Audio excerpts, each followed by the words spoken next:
कहते कि लोके जहर खाई जी मरती अधिक टेंशन रे मरी था। दिने गोटे राजा हाथी उपरे बसी सारा राज्य भ्रमण करुले एवं भ्रमण कर देखिले गोटे भिकारी टे हाथ में थाली टे धरी आगरे जाउथिले एवं हाथीर सुंड लगी से भिकारी थाली तले पड़गला। भिकारी को जोर से राग लगिला।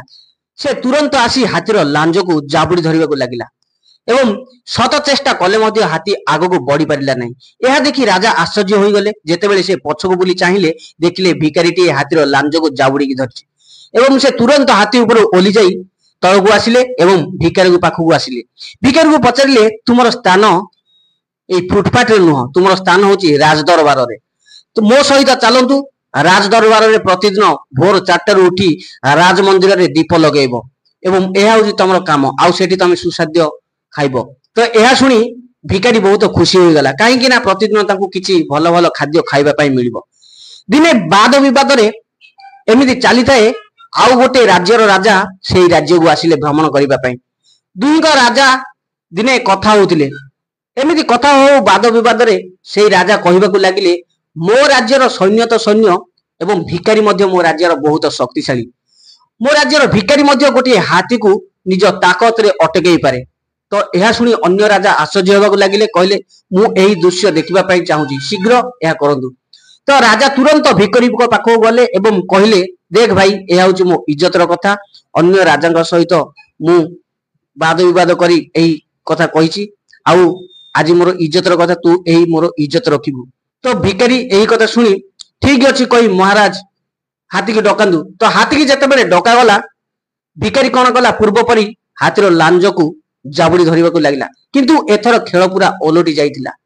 हाथी निजर शक्ति माध्यम रे भिकारी को घोषाड़ी घोषाड़ी आग को नहीं गला। यह देखी राजा आश्चर्य हो गले। तो भिकारी को पचारिला देख भाई जेतेबेले तू फुटपाथ रे थिलु तोते किछि खाइबा पई मिलु नथिला सेतेबेले तू हाथीर लांज को जाबुड़ी की धरी हाथी की अटकई पारथिलु।